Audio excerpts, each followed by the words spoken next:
Bayangin laut di zaman sekarang, tenang, biru, dan paling menakutkan ya mungkin cuma paus biru atau hiu putih besar. Tapi coba bayangin kalau kamu bisa balik ke masa lalu, yaitu jutaan tahun lalu, dan nyebur ke laut pada zaman itu. Yang kamu temuin bukan hiu putih, tapi monster laut yang segede beskolah dengan gigi sebesar tangan manusia. Di bawah permukaan laut purba, dunia itu benar-benar beda.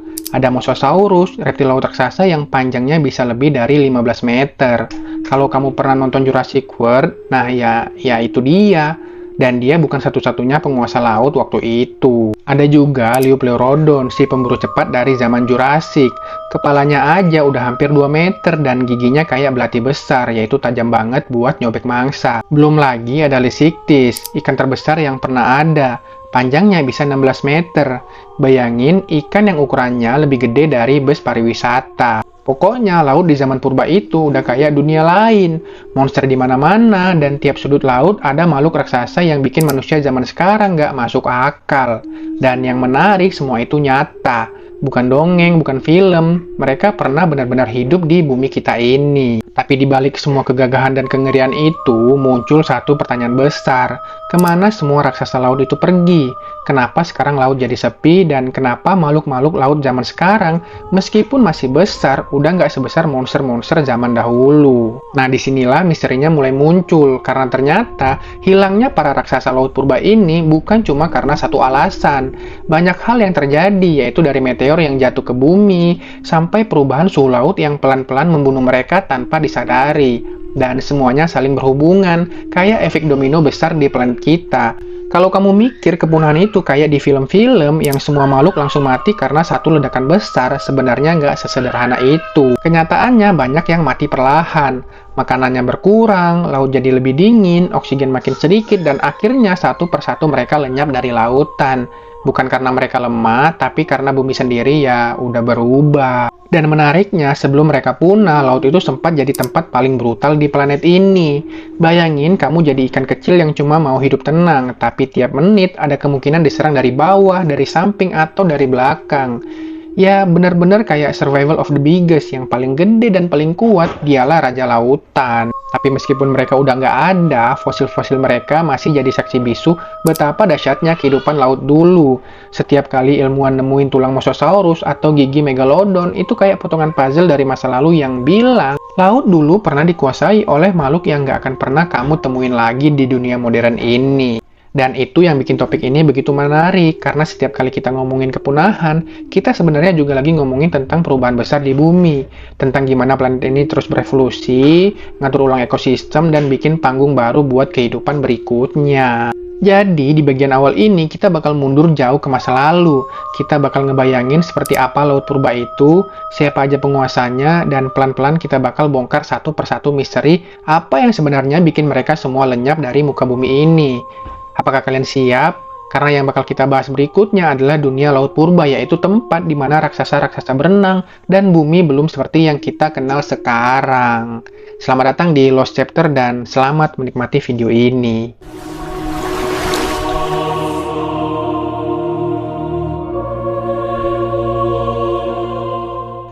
Coba bayangin, kamu lagi nyelam di laut, tapi bukan laut zaman sekarang ya. Kita mundur sekitar 90 juta tahun ke masa lalu. Airnya hangat, oksigen di laut tinggi banget, dan kehidupan di dalamnya, gila sih, padat banget. Bayangin aja, ikan-ikan kecil warna-warni berenang di antara ganggang laut. Tapi di balik bayangan batu karang, ada bayangan gede banget yang lagi ngintain mereka. Pelan-pelan dia maju dan ternyata itu Mosasaurus, yaitu predator paling ditakuti di laut pada zamannya. Panjangnya sekitar lebih dari 15 meter dan setiap kali dia buka mulut, rahangnya bisa ngeluarin lebih dari 100 gigi tajam yang melengkung ke dalam. Begitu dia menggigit, ya nggak ada yang bisa lepas. Tapi Mosasaurus bukan satu-satunya penguasa laut. Kalau kita mundur lebih jauh lagi, ke zaman Jurassic, ada Liopleurodon, yaitu reptil laut yang mungkin bisa nyentuh 20 meter panjangnya. Dia berenangnya cepat, pakai sirip besar kayak pesawat tempur bawah air, dan setiap kali dia nyerang mangsa, itu cuma butuh beberapa detik aja. Kamu pikir itu udah serem? Tentu aja belum. Di laut yang lebih dalam, ada Kronosaurus, si predator berat hampir 10 ton, dan dia punya kepala sebesar mobil. Bahkan, paus modern aja mungkin bakal mikir 2 kali kalau lihat makhluk itu. Tapi nggak semua makhluk laut purba itu pemangsa ya. Ada juga yang tenang, gede, dan damai kayak Litsiktis, ikan raksasa pemakan plankton. Ya dia nggak nyerang, nggak gigit, cuma buka mulut lebar-lebar dan nyaring makanan kecil dari air kayak pos biru zaman sekarang. Kalau kamu naik ke permukaan laut, mungkin kamu bakal ngelihat puluhan makhluk segede kapal lewat barengan. Lautan waktu itu benar-benar hidup. Dan kalau kamu pikir bumi diisi dinosaurus besar di darat, laut tuh versinya lebih ekstrim lagi. Lebih liar, lebih tidak terduga, dan bisa dibilang ya lebih berbahaya. Nah, yang menarik, semua ini bisa terjadi karena bumi waktu itu jauh lebih hangat. Kutub belum tertutup es, lautnya dangkal dan kaya nutrisi, dan juga kehidupan laut berkembang luar biasa cepat. Tumbuhan laut, karang, dan plankton semuanya tumbuh subur. Kemudian juga makanan melimpah, ekosistemnya juga stabil, dan kalau makanan berlimpah, predator otomatis tumbuh makin besar. Bisa dibilang laut purba tuh kayak taman bermain raksasa. Setiap makhluk berkompetisi buat jadi yang paling besar, paling cepat, dan paling kuat. Dan hasilnya ya muncul makhluk-makhluk yang ukurannya ngalahin imajinasi kita. Tapi di balik semua kejayaan itu, ada sesuatu yang menarik. Dan bumi nggak pernah diam, dia terus berubah, pelan tapi pasti. Kemudian arus laut bergeser, suhu mulai naik turun, dan perlahan keseimbangan itu mulai goyah. Yang dulunya laut hangat penuh kehidupan, mulai berubah jadi perairan yang lebih dingin dan lebih miskin oksigen.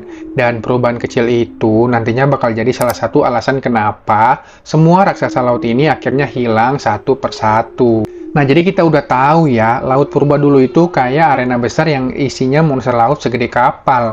Semua hidup dengan nyaman di air hangat yang kaya makanan. Tapi semua itu nggak berlangsung selamanya.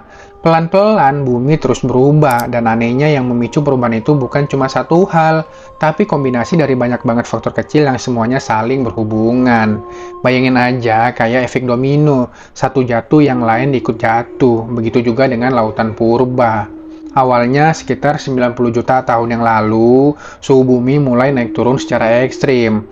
Ada masa-masa laut jadi super hangat, bahkan di daerah kutub sekalipun. Tapi setelah itu, suhu mendadak turun lagi, dan buat makhluk laut yang hidupnya tergantung banget sama stabilnya suhu air, perubahan sekecil itu bisa aja sangat fatal. Nah, beberapa spesies mulai kesulitan beradaptasi. Plankton yang jadi makanan utama banyak hewan laut menurun jumlahnya, dan kalau plankton menurun, rantai makanan pun ikut ambruk dari bawah. Ya, nggak ada plankton, nggak ada ikan kecil, kemudian predator besar kehilangan mangsa. Itu kayak kalau seluruh restoran di kota kamu tutup dalam semalam. Semua makhluk di atasnya ya kelaparan. Selain itu, ada satu masalah besar lainnya, yaitu oksigen laut mulai berkurang. Karena suhu laut yang naik, air jadi kurang bisa menyimpan oksigen. Bayangin, kamu disuruh lari maraton, tapi udara yang kamu hirup makin tipis ya. Ujung-ujungnya, kan kamu lemes juga. Nah, itulah yang terjadi di laut purba. Makhluk besar yang butuh banyak oksigen buat bertahan, mulai kalah sama spesies yang lebih kecil dan lebih hemat energi. Nah, di waktu yang sama, pergerakan lempeng bumi juga mulai ngacauin ekosistem laut. Benua-benua terus bergeser, garis pantai berubah, dan banyak laut dangkal yang tadinya kaya nutrisi, malah jadi mengering atau terpisah. Wilayah perairan luas yang dulunya subur berubah jadi laut mati, yaitu sepi dan juga miskin kehidupan. Dan kalau kamu lihat pola ini, hampir semua kepunahan besar di laut dimulai dari hal yang sama, yaitu perubahan iklim dan ekosistem yang nggak seimbang. Makhluk besar kayak Mosasaurus atau Liopleurodon ya mungkin kuat, cepat, dan ganas, tapi mereka nggak bisa bertahan kalau lautnya sendiri udah berubah. Kekuatan mereka nggak ada gunanya kalau makanan hilang dan kondisi air nggak mendukung kehidupan. Ya, kira-kira kayak gini. Bayangin kalau kamu punya mobil yang super canggih, mesinnya paling kencang, tapi ya bensinnya habis ya. Tetap aja nggak bisa jalan juga. Nah, itulah nasib para predator laut raksasa ya waktu itu. Dan perubahan besar ini nggak langsung memusnahkan semua sekaligus ya. Ada yang punah lebih cepat, ada yang bertahan beberapa juta tahun lebih lama, tapi pelan-pelan satu persatu nama-nama besar itu mulai menghilang dari catatan fosil. Dan sampai akhirnya laut nggak lagi punya raja sekuat kayak dulu. Nah, lucunya di tengah-tengah semua perubahan ini, spesies kecil justru banyak yang bertahan. Ikan-ikan kecil, moluska, bahkan cumi-cumi purba tetap eksis. Dan dari situ nanti, muncul garis keturunan baru yang bakal menguasai laut setelah para raksasa lenyap. Jadi bisa dibilang, kepunahan itu bukan akhir, tapi ya kayak semacam riset. Bumi kayak lagi nyiapin babak baru buat kehidupan laut. Setelah semua monster laut purba menghilang, laut sempat sepi banget. Nggak ada lagi mosasaurus yang ngejar mangsa, nggak ada Liopleurodon yang muncul dari kegelapan. Ya, laut kayak baru aja kena tombol reset. Tapi bumi nggak butuh waktu lama buat ngisi ulang isinya. Ya, karena begitulah alam, yaitu begitu satu era berakhir, era baru pasti dimulai. Dan pelan-pelan generasi baru mulai muncul. Makhluk-makhluk kecil yang dulu cuma jadi figuran, tiba-tiba dapat kesempatan buat berkembang. Ikan-ikan kecil berevolusi jadi lebih cepat, cumi-cumi dan gurita makin pintar, dan predator baru mulai bermunculan dari bayang-bayangan laut dalam. Lalu, sekitar 50 juta tahun yang lalu, sesuatu yang luar biasa mulai terjadi. Mamalia yang tadinya hidup di darat, mereka kembali lagi balik ke laut. Awalnya ya cuma setengah-setengah kayak hewan amfibi, tapi lama-lama mereka benar-benar beradaptasi jadi penghuni laut sepenuhnya. Dan dari situlah lahirnya paus purba pertama. Nah, salah satu yang paling terkenal namanya Basilosaurus. Namanya berarti Raja Kadal, padahal dia bukan kadal sama sekali, tapi mamalia. Panjangnya bisa lebih dari 15 meter. Badannya mirip ular laut besar dan dia masih punya kaki kecil di belakang. Ya, itu sisa dari masa ketika nenek moyangnya hidup di darat. Bayangin aja, paus modern tapi punya kaki mini. Ya, emang agak absurd, tapi kan ya keren banget ya. Nah, Basilosaurus ini bisa dibilang versi awal dari paus modern. Dia berburu ikan dan cumi-cumi, kemudian juga jadi predator puncak di laut setelah raksasa reptil punah.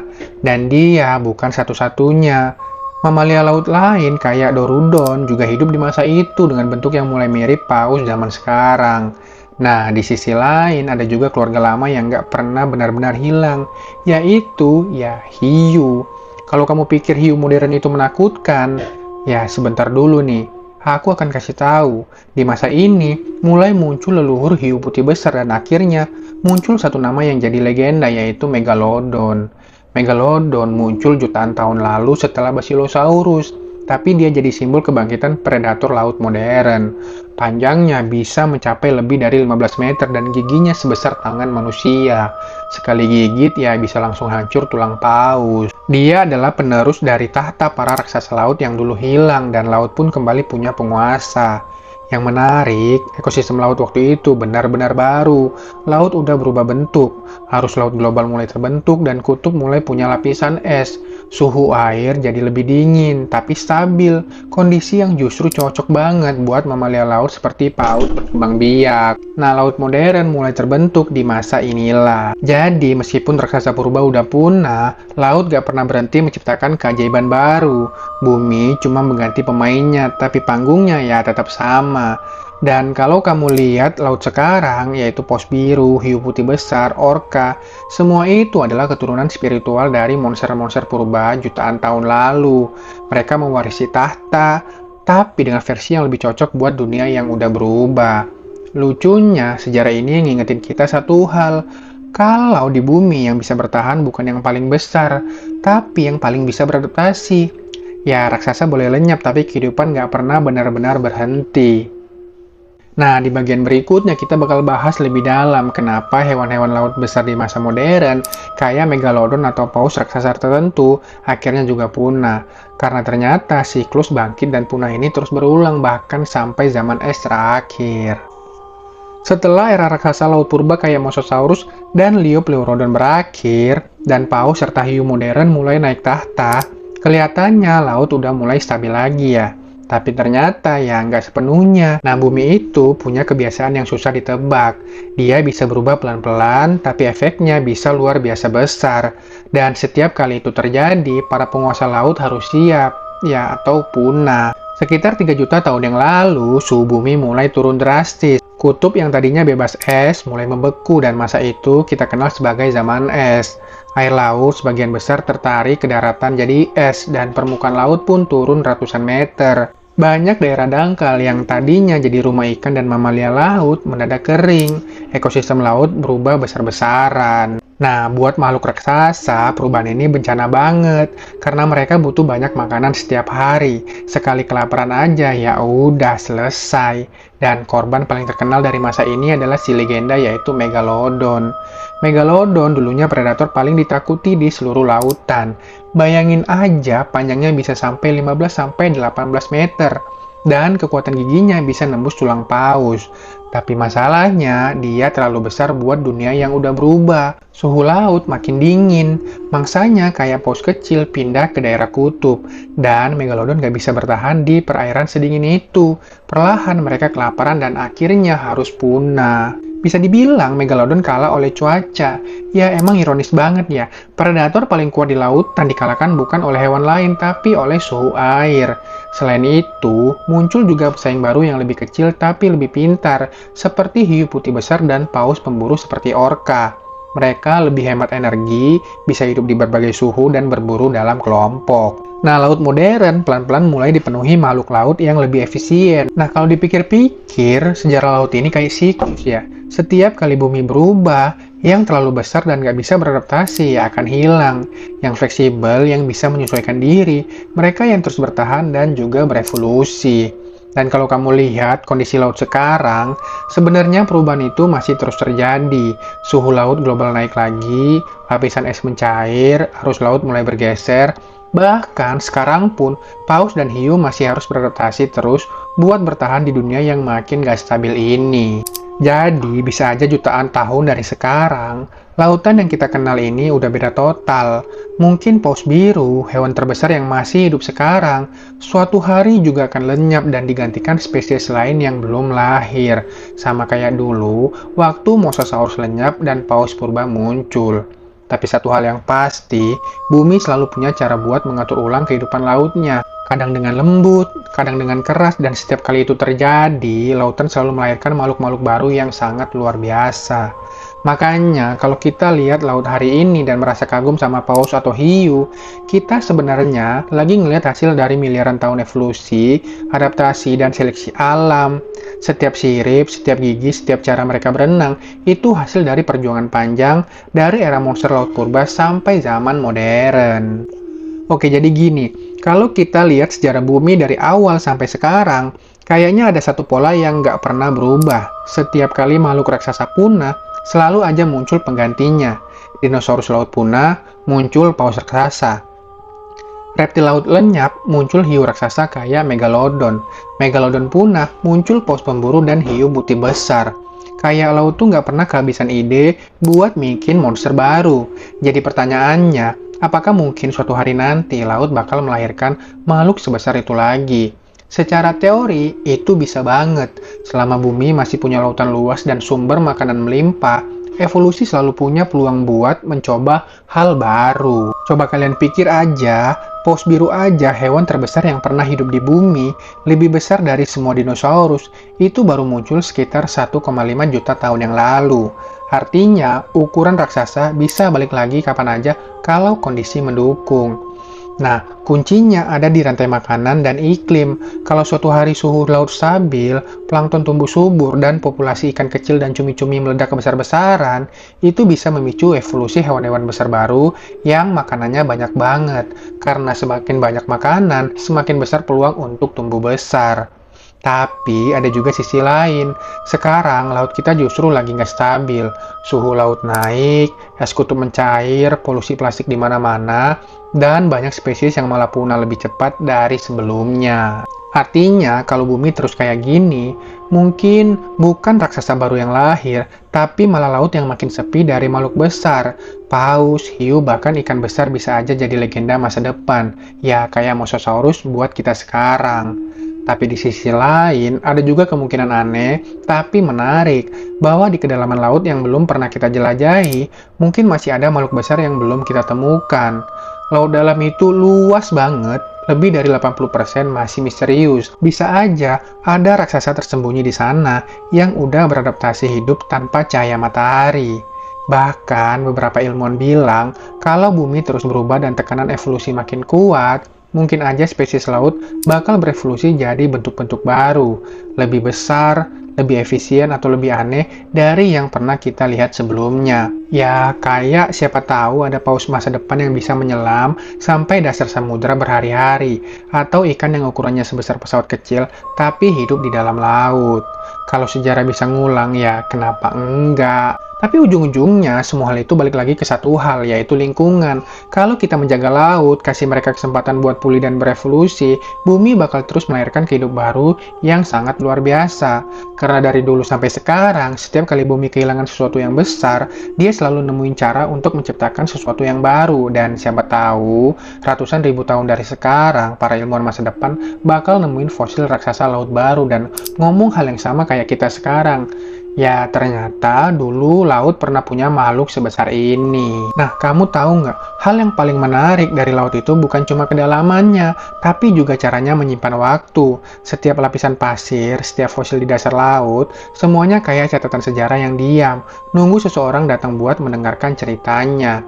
Ratusan juta tahun yang lalu, laut pernah jadi rumah buat makhluk-makhluk luar biasa. Ada Mosasaurus yang panjangnya 15 meter, ada Liopleurodon dengan rahang segede mobil, dan ada Megalodon yang sekali buka mulut bisa nelan perahu kecil. Dan yang paling menarik, mereka semua udah nggak ada, punah dan hilang. Tapi jejaknya masih tertinggal di batu-batu dan fosil-fosil yang sekarang kita pelajari. Lucunya, kalau kamu pikirkan baik-baik, bumi itu nggak pernah benar-benar kehilangan mereka. Mereka cuma ganti bab, kayak buku yang terus nulis halaman baru setiap jutaan tahun. Setelah para raksasa laut purba itu punah, bumi nggak berhenti. Laut terus hidup. Dari abu masa lalu, muncul paus raksasa, hiu modern, gurita pintar, dan ribuan bentuk kehidupan lain yang unik. Semua itu kayak hasil karya baru dari tangan evolusi yang nggak pernah tidur. Dan mungkin itu yang bikin laut selalu terasa misterius. Dia bukan cuma tempat makhluk hidup, tapi juga tempat kenangan. Tempat di mana masa lalu dan masa depan bisa bertemu lewat jejak kehidupan yang terus berubah. Kalau kita bandingin manusia sama semua makhluk yang pernah hidup di laut, kita tuh baru di halaman paling awal. Baru mulai. Bumi udah bikin kehidupan selama 4 miliar tahun dan kita baru nongol belakangan. Kayak tamu yang baru datang di pesta yang udah mulai dari lama banget. Tapi sekarang, tanggung jawabnya ada di kita. Kita yang mewarisi laut, kita juga yang bisa nentuin apakah lautan masa depan bakal tetap ada kehidupan. Atau malah jadi tempat sunyi di mana hanya tinggal kenangan dari hewan-hewan yang pernah ada. Karena kalau dipikir, setiap kali bumi kehilangan sesuatu, itu bukan cuma proses alam aja. Kadang penyebabnya ya kita juga, lewat polusi, perburuan, atau perubahan iklim. Dan kalau dulu Megalodon lenyap karena perubahan laut alami, mungkin di masa depan paus bisa lenyap karena ulah manusia. Tapi kalau saya selalu percaya satu hal, selama laut masih bernafas, selama ada arus yang bergerak dan gelombang yang pecah di pantai, bumi selalu punya cara buat menyembuhkan diri. Cuma dia kali ini butuh waktu dan bantuan dari kita. Nah jadi, kalau nanti kamu lagi di laut, coba bayangin, di bawah sana ada sejarah panjang jutaan tahun. Ada sisa-sisa dari raksasa laut yang dulu pernah menguasai dunia. Dan siapa tahu di masa depan, akan ada raksasa baru yang muncul menggantikan mereka. Karena pada akhirnya, laut bukan cuma tentang kehidupan yang besar, tapi tentang kehidupan yang terus bertahan. Ya memang, raksasa boleh punah, tapi kisah mereka nggak pernah benar-benar hilang. Laut selalu punya cara buat bercerita kalau kita mau mendengarkan. Terima kasih untuk kalian yang sudah menonton video ini sampai akhir, dan sampai jumpa di video selanjutnya.